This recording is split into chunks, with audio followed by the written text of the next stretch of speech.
number 3. He's 15th in, 17th at the moment. And that little battle that he was in with Whincup, Mark Winterbottom, is going to come to an end very shortly, you'd imagine. Car 51, Rick Kelly, holding off Paul Radicic in 65. Radicic was so emotional when he qualified first. New owners of the Betta Electrical team, 888, give us more international presence in the V8 supercars. And the Rat admitted to Rusty that he's been in the doldrums for a couple of years, and it was just a big moment for him to get that car up to the top of the timesheets and make it into the top 10.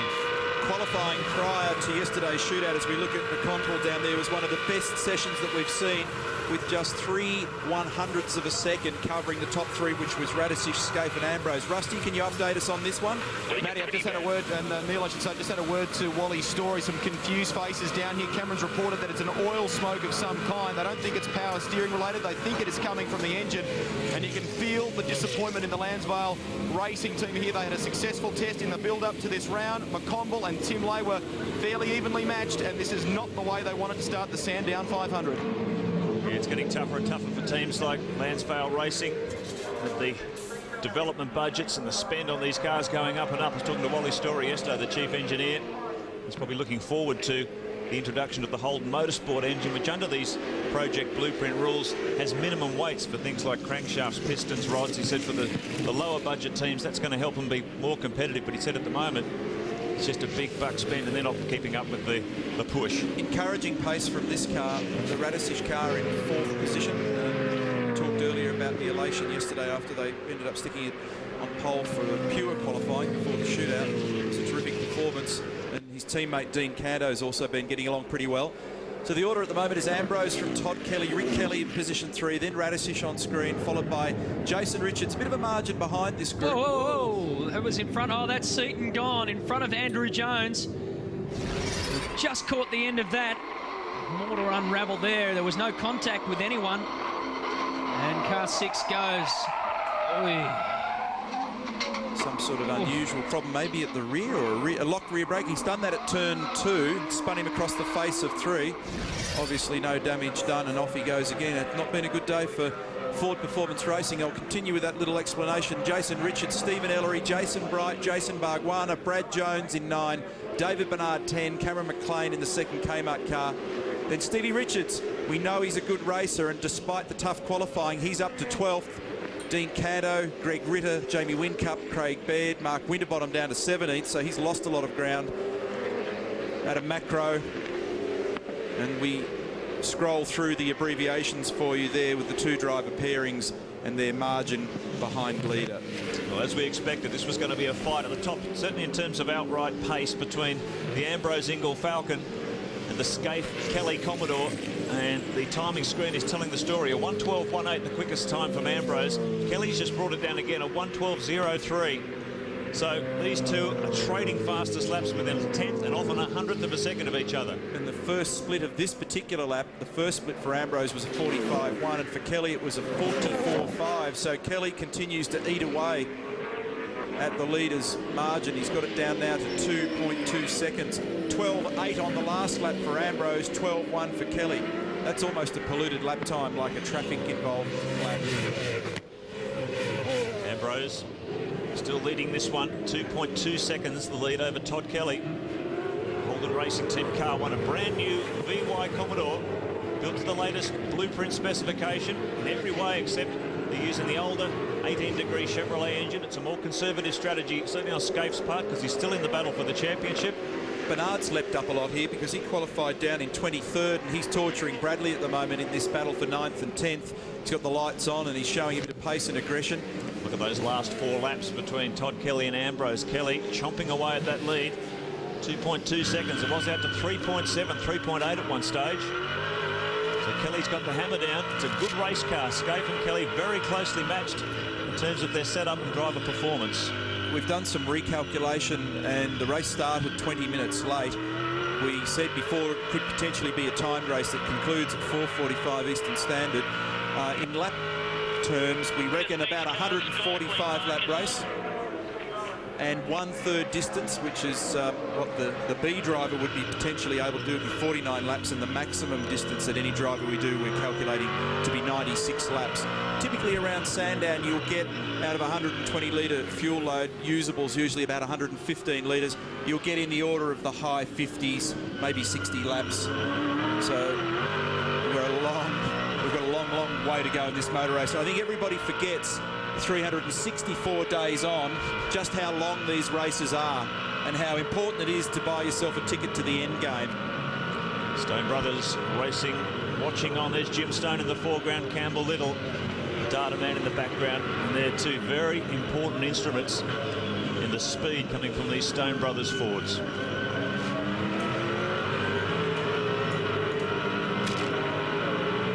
Guys, is that I just had a look at Tander's car with that bonnet pushed up, but also Craig Baird has a similar problem. I went and had a look at that crew. They said the temperatures are fine, but what it's done with the bonnet pushed back like that is it's taken some air box away, or it's not sucking as much air, and he's getting smoke down these straights. It's lost some horsepower. And at the front of the field, Darryl, Marcus Ambrose is losing fractionally to Todd Kelly in terms of times. An incident involving Brad Jones caught out in the dust. Gets it back on track, not for the first time. Bradley's having his dramas. It'll be interesting to see what was involved in all that, because he and David Bernard were racing pretty aggressively, and it's happened down at Dandenong Road. Here we go. And that pretty much tells the story. See ya. Get ready for a stop-go penalty for car number 19. Another angle on the Strathfield replay. Bernard just locked up enough to drill the back of the Aussie Male Falcon, turns him around. And if Garth Tander had to serve a drive through for that, you'd suspect Mr. Bernard will as well. Yeah. He drilled it all right, Rusty.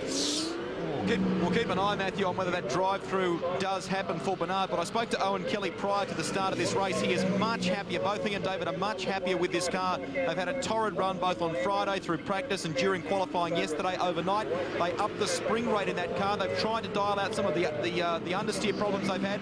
And Owen said to me it's got a lot better power down now. Perhaps that's what we're seeing from David Bernard. Well, Rusty, as you were talking, Todd Kelly kept chipping away even further now at Marcus Ambrose. The difference is half a second. So the Kelly Mobile, car number 1, Holden Racing Team. It's a red versus blue battle at the front of the Betta Electrical Sandown 500. Back after this. A very hungry Todd Kelly has taken a 3-second bite out of Marcus Ambrose's lead in the Sandown 500. This is developing into a very interesting contest very early in the race, and they've put a gap on the rest of the field, which is getting up to nearly 10 seconds. Paul Radicic in 3rd place, and then we have a parade of cars that are very, very close to one another. And rain is falling as well, making the track just a little bit greasy. Only a lap or so back, we had a reasonable sprinkle and plunged lap times into the 14s and 15s for much of the field, Bill. And this is car number 51 going around. It's Rick Kelly. Yeah. He took the start for car 51. And as a result, he's down in 6th position.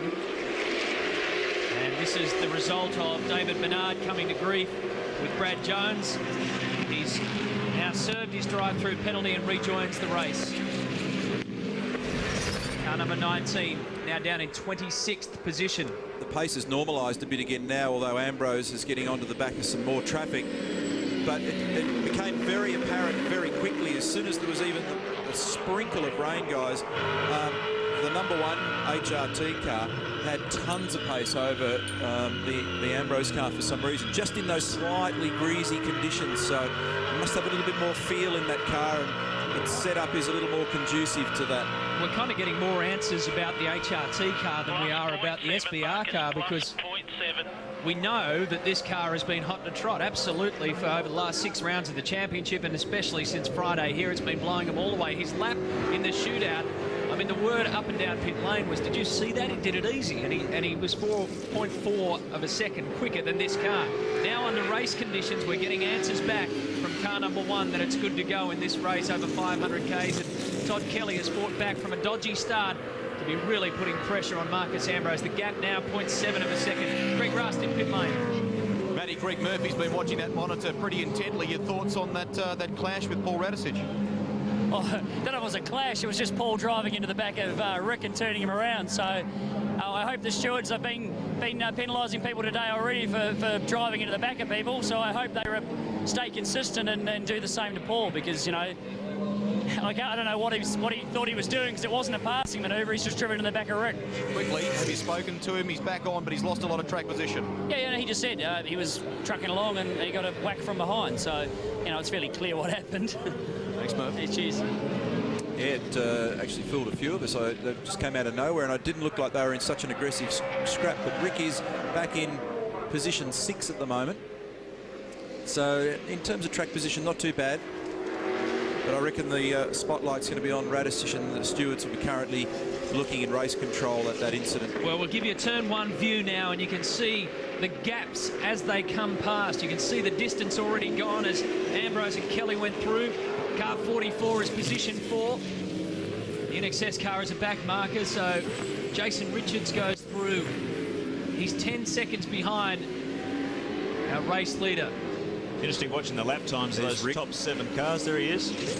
All in the 1:12s. The fastest time so far was Todd Kelly on lap 13 at 1:12.03, knocking on the door of the 11s. And it's interesting, a lot of the teams were saying, but faster teams were saying, we will run in the high 11s today. No one's cracked an 11 yet.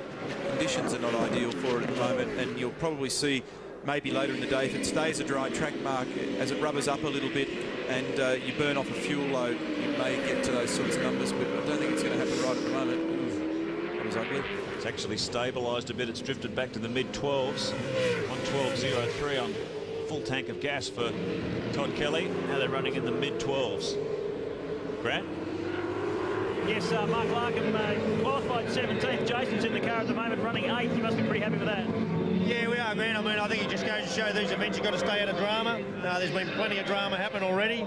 Parks has done a great job staying away from that, and the car's strong in race mode. We knew that had happened, so who knows by the end of the day, mate. Yeah. And it's your first run in this car. How's it been for you? Yeah, very good of Parks to let me have a drive, actually. Very good of him. Look, the BA makes a lot of sense. I've done a lot of the setup work with this weekend. I've thoroughly enjoyed it. It's been really good to work with. All the best, mate. Thanks, mate. Cheers. That'd be a big relief for 4 teams in the BA with a car that makes a lot of sense. I know Neil Crompton, you were the driver through the AU Falcon period. There was a lot of frustrating times there where you guys were scratching your heads with that model. Yeah, and it was really only the Stone brothers who were consistently able to make a Sauzier a silk purse, and everybody else just absolutely struggled. And really, they've carried that form on a little bit this year, but even the BA, a lot of the teams have reported it's a little bit hard to get into the sweet spot, but clearly it's been easier to do that than the last car, which for some reason was definitely lacking. The back straight. Here comes the wine cellar on wheels. Paul Morris, the Surrey Wines Commodore. And I was having a look over this car with Chief Engineer Paul Sepradich in practice, and it really is a remarkable bit of engineering. Very much modular thinking in terms of how you build a race car. Quick change shock absorber units, quick change engine units. They really have put some thought into it, and it's a lovely piece of engineering. Car number 16, Greg Ritter, in the second team Brock entry, has been black flagged, so he'll serve a drive-through penalty for curb hopping. And the curb in particular that they focus on here is the large witches' hats at the top of the hill at the end of the back straight, turn 5, and if you repeatedly blast over the top of them, then race control has a sense of humour failure and they will run you through the pit lane. Car 15, second of the Kmart Commodores, Cameron McLean taking the start. He's in the top 10, sitting back there in 9th spot, making a fairly conservative approach. Fastest lap so far in the high 12s, and well and truly sitting in that lead bunch. Good to see Cameron McLean back in the field. Of course, was part of the full-time V8 Supercar Championship in the VIP car, and now steps back in with Andy Prio, who raced last year for Kmart. Cameron 8th at Bathurst last year, with Tony Scott 15th at the corresponding event at Queensland. Right behind him, Stephen Richards fighting his way back from that 21st starting spot. Less than flash in qualifying, saw them in trouble.